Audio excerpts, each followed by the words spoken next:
I, 30 male, have a complicated history with my dad. I'll call him Jay, and haven't seen him in over 11 years. When I was 13, the most significant family secret came out, and that ended my parents' marriage and my relationship with him. All thanks to my mom, who cheated, got pregnant, and passed me off as his. We all found out, and it was like a switch went off. Jay wanted nothing to do with me at all. They got a divorce. My older sister was his, so we only fought for custody of her.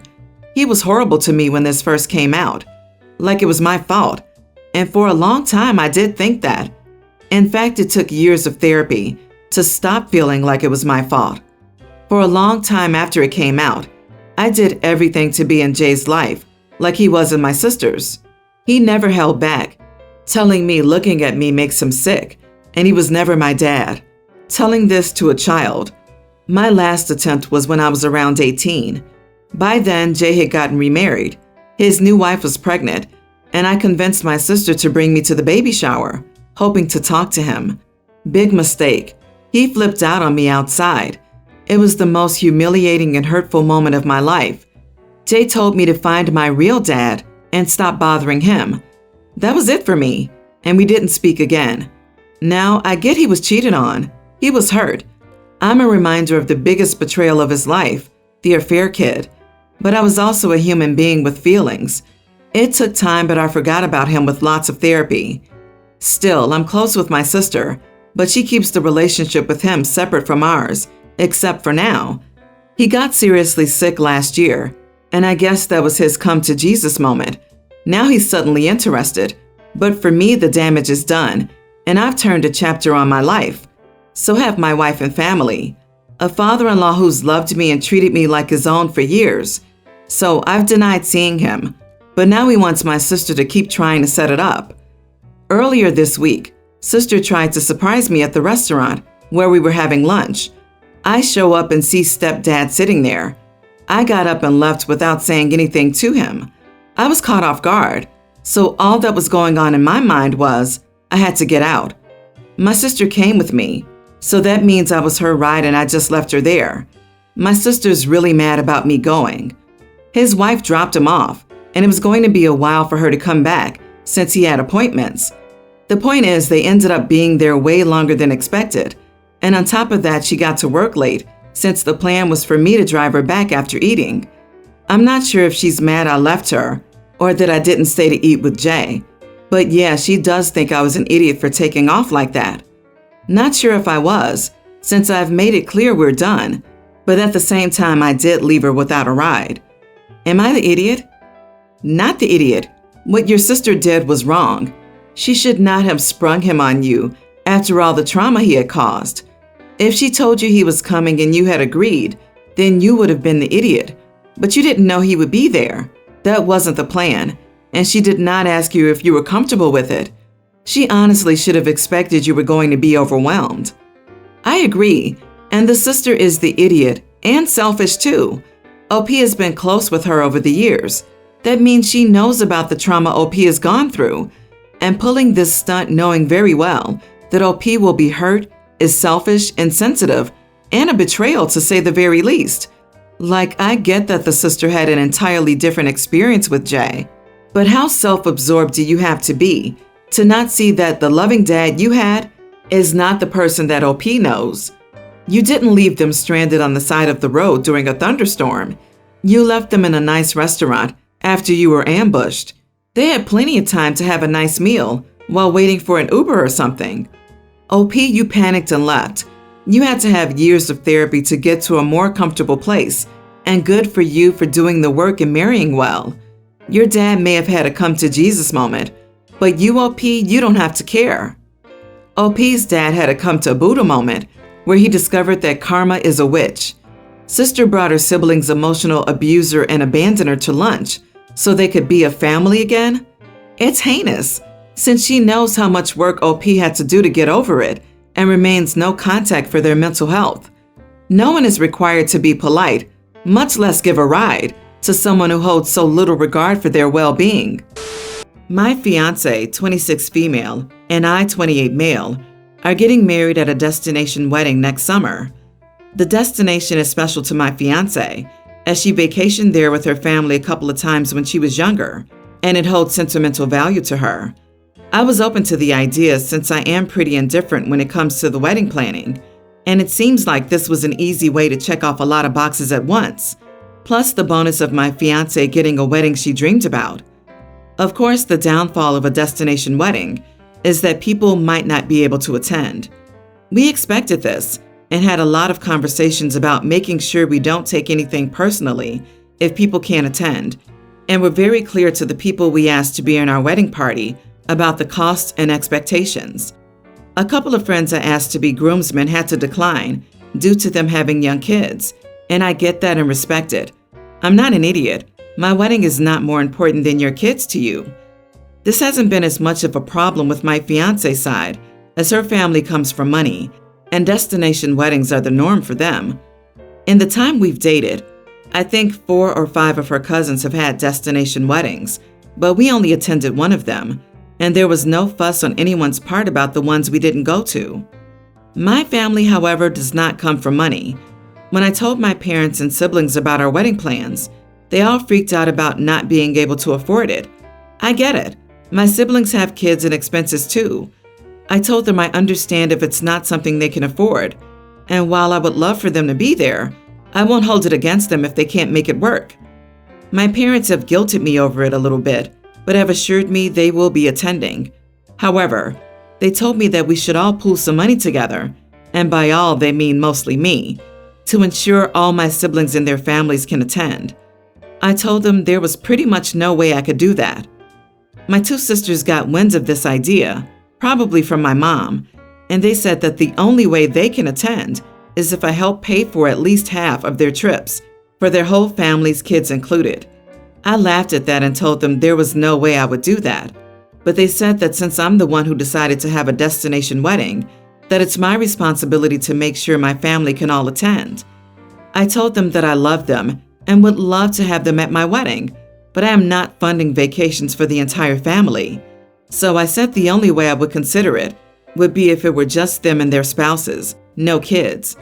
They said that excluding their kids was not acceptable. They told me that I've turned into a stuck-up asshole since I got engaged, and I'm rubbing my fiance's money in their faces. They accused me of having a destination wedding on purpose to rub it in their faces that they can't afford it. Not the idiot. You did not insist on all of them coming.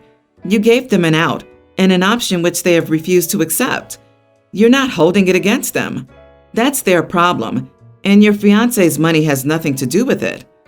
Your sisters are making some wild assumptions about you, and it doesn't sound like you intended to hurt anyone or make them feel excluded.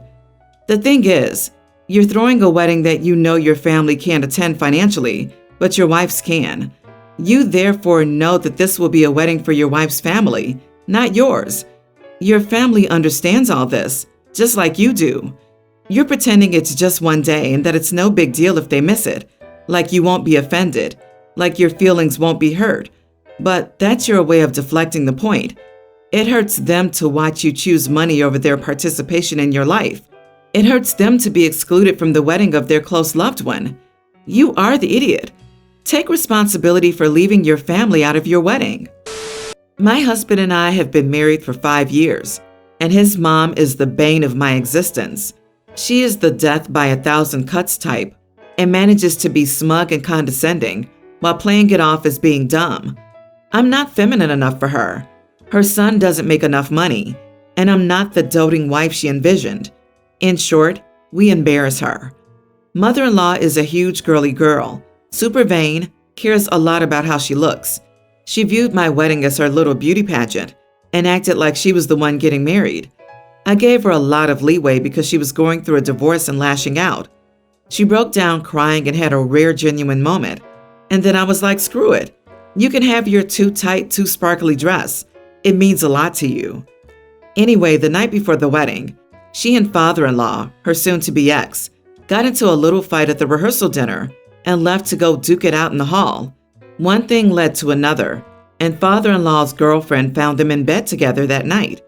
She is a special kind of petty and went out and bought actual black ink, like for a pen, and doused them both in it while they slept, to mark them as cheaters, but more so mother-in-law because, misogyny, and it's always the woman's fault. This stuff would not wash off. Half of her hair was dyed black, while the other was very, very blonde. One cheek was black and it was terrible. She spent all morning scrubbing, but to no avail. She was freaking out and wanted to skip the wedding because she was so embarrassed. But my mom talked her down, and my photographer promised that he could edit all the pictures to make her look normal. She ended up getting another dress last minute to draw less attention, I guess, and sulked the day of. But the photographer worked his magic, and my pictures came out great. Also, mother-in-law and father-in-law are very happily back together, and at least father-in-law can laugh about that day. I did, however, ask him for a copy of the original, because come on, it's funny. I keep it on display in my bathroom, and when mother-in-law boundary stomps, I look at it. I pretty much forgot because it's been years, and I stopped paying attention. I hosted my in-laws recently, and my brother-in-law's toddler messed up all over my bathroom during a tantrum, and his mom was making him clean it. Cue massive screaming and crying, which was going to take a while, so I told mother-in-law she could use the master bathroom because I'm an idiot and forgot. Mother-in-law came out angry and demanded to know why I had that picture. I said it was my wedding picture, and I could display it wherever I wanted it. She began to throw a fit about how I hate her, and I enjoy seeing her suffer, and this is proof that I've always hated her. Father-in-law tried to calm her down and said it was objectively funny, and he had a picture of her with the ink, flipping him off in his home office. She said that was different because he loves her, but I'm just a crappy person, and it's different because I'm a woman. I had to text her today, and she still seems a bit sulky. Not the idiot. That's hilarious. Mother-in-law chose to mess around at your wedding, and you have every right to want to remember your special day as it happened. If I were you, I'd move that pic to the downstairs bathroom, a great conversation starter for future guests. OP, you're a genius. Mind you, so was the woman who did the deed. Let it be water off a duck's back. Maybe if she behaved better towards you, you'd be more sympathetic. But she never has, so, Sucks to be found shagging someone you're not supposed to, just before a very public occasion. I'm laughing too hard to judge anyone. I must be going to hell for this. Everyone's the idiot here. Let's face it, your mother-in-law is correct. You do have the picture because you hate her. You did admit you enjoy looking at the picture when she makes you angry. It is petty and childish, but it sounds like it isn't entirely undeserved. From your post, it sounds like your mother-in-law hasn't done much on her end to repair the relationship either, and has expected you to do all the heavy lifting. So some pettiness on your side can be expected. So yes, perhaps it is okay that you kept the picture for whatever reason. However, be honest about why you did, and understand that this day was probably inevitable from the day you put it up. Things like this tend to come out, and there was no way it would end well when it did. On the other hand, she will never like you, so why let her reaction bother you? I, 25 female, and my boyfriend, 25, are in medical school and law school, respectively. We lived together for 2 years in one apartment, and this year moved to our new city, where the cost of living is higher than before. I was an undergrad in the old apartment, and he was working as a mechanic. We agreed that I would move in and pay him what my parents gave me for housing, and that seemed like a good situation. This ended up in about a 60-40 split in the apartment. He had already been living there, and this was more of a windfall than a detriment to him. When I graduated and was accepted to medical school, and he to law school in the same city, we were thrilled that we could continue to live together so we could build a life. When he asked about my living arrangements and how we would split the new place, I told him that I would have significant debt from med school and didn't want to take out anymore. He seemed upset, but his scholarship and military status meant that he wouldn't have a lot of debt coming out, and we would sacrificing the apartment where we lived, so he agreed. When I started med school and took out my loans, I took out additional money as a nest egg in case I needed it. I did not tell him about the loans. The arrangement ended up in that my parents paid my rent the same as before, and he paid the rest. Now more along the lines of a 70-30 split with the increase in cost. Now that the school year is over, I still have my nest egg. I want to buy my first horse, as I'm a professional horse rider. This horse is about $10,000, and I have arrangements for low, stable fees. The horse's lineage could mean that this would be a great investment long term and achieve a lifelong goal. I told this to my boyfriend and offered him to buy into the investment, and now he's very upset with me and wants to talk later. Am I the idiot here? You're taking advantage of your boyfriend. He paid the bills over 3 years so you wouldn't have to have debt, and then you went behind his back, took them out, and instead of contributing to the household bills and lightening his financial burden, you want to buy a horse. A horse. You are the idiot. Your nest egg is just extra debt, and you deliberately withheld it from your partner, who together with your parents have been paying your way for years. Not to mention, even if you were doing this with equity and could afford this hobby, it's still something you need to discuss with your partner.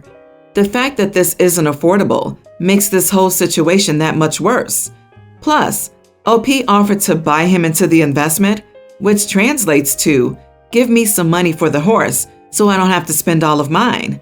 You've been living off your boyfriend for years, took a secret loan out so you'd have extra fund money, and now want to buy a horse instead of stepping up as an equal in the relationship. You are the idiot, obviously. Do you even see him as your boyfriend? Or is he a boyfriend-shaped ATM? My girlfriend, 39, and I, 41 male, have been dating for a solid 6 years. We've been planning on moving her into my place since I have the bigger house and live in a better area. However, my son, nearly adult, has some concerns about her moving in with us. He expressed to me that he was not comfortable yet in her presence. When I asked him why, he told me that he felt as though he wasn't ready for another member within the household, since he had overheard her preach about how much she hates children. I completely understand his feelings and validated them. I kissed him on the forehead so that he knew I considered his feelings. I told my girlfriend that we, as in my son and I, decided not to move her in. She asked me why she wasn't welcome there, so I told her. She got infuriated and said that my son was being difficult and was possibly ruining our relationship.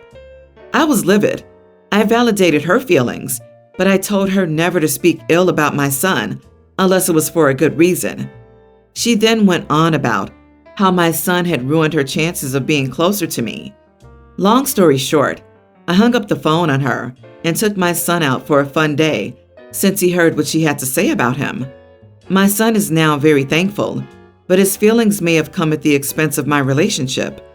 Am I the idiot for not moving her in? You are the idiot. Number 1, you choose to date women who are anti-children when you have a kid. Why do you care how your kid feels now after all these years? Number 2, you strung your girlfriend along for 6 years. She should break up with you and find someone who values her as a partner and wants a future with her. She deserves better, and so does your son. I would like to know why she stayed around with someone who had a son if she hated kids. She knew he had a child, and that's not something you can change about yourself unless drastic measures are taken. Obviously, a child will impact or hinder an adult relationship if half of it doesn't like the situation from the start. You are the idiot. He's almost a legal adult, and he's dictating your life? I was confused why the teen would be bothered by someone who doesn't like children. He isn't a 10-year-old who needs dinner made for him, nor is he 14 just learning to interact socially.